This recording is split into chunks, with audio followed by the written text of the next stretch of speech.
My Catholic Faith, number 34, the Passion.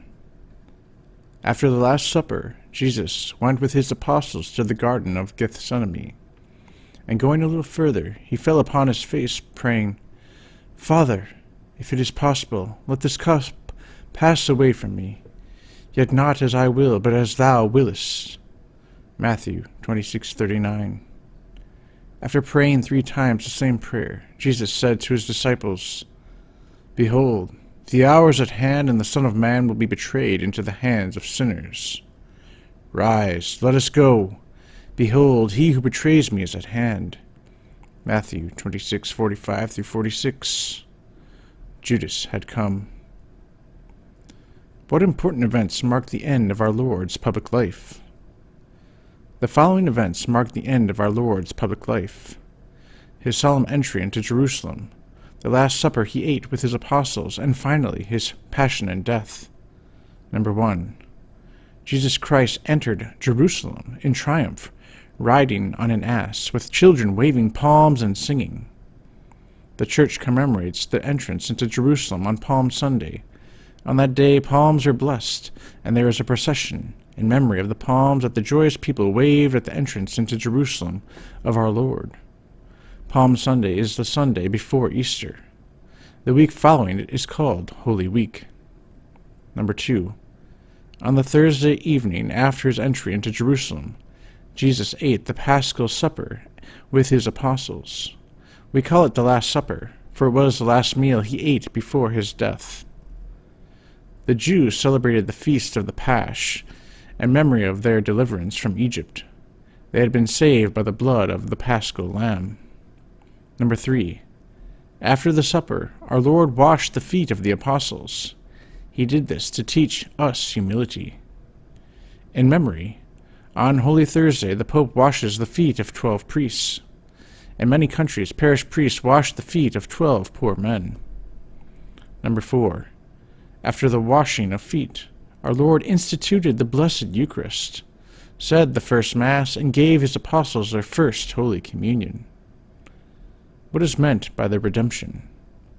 By the redemption is meant that Jesus Christ, as Redeemer of the whole human race, offered his sufferings and death to God as a fitting sacrifice in satisfaction for the sins of men, and regained for them the right to be children of God and heirs of heaven. A Redeemer is one who pays in order to get back something lost. He gives satisfaction, compensation for an offense or injury done another. Number 1. No creature could, of himself, make satisfaction for sin. Sin offends an infinite God, and therefore would need infinite satisfaction. Therefore, someone infinite, Jesus Christ, had to offer that satisfaction. Jesus Christ suffered and died as man. As God, he could neither suffer nor die. He suffered excruciatingly in order to make full reparation for sin, and to impress on us the great evil of sin. Even only one sin is so abominable to God that not all the deluges and fires can wipe off the stain. Only the blood of God himself can do so. The Lord hath laid on him the iniquity of us all. Isaiah 53:6. Number 2. Christ died for all men, without exception. He is the Redeemer of all men. Not all men are saved, because not all accept the graces which Christ merited for us by his death. Many do not believe in him. Of those who believe, many lead sinful lives. Christ also loved us and delivered himself up for us, an offering and a sacrifice to God. Ephesians 5:2. We can never fully realize that God died for us. We can never repay him in this life or the next. The only way we can show our appreciation is to live according to his will. What were the chief sufferings of Christ? The chief sufferings of Christ were his bitter agony of soul, his bloody sweat, his cruel scourging, his crowning with thorns, his crucifixion, and his death on the cross. Christ had often foretold his passion, for he was teaching his disciples and saying to them, The Son of Man is to be betrayed into the hands of men, and they will kill him. And having been killed, he will rise again on the third day. Mark 9:30.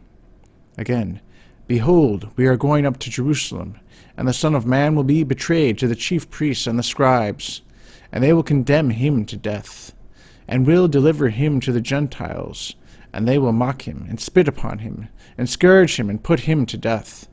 And on the third day he will rise again.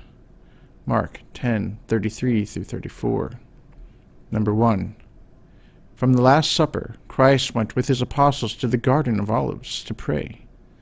There he was overwhelmed with sorrow and agony, so that he sweated blood.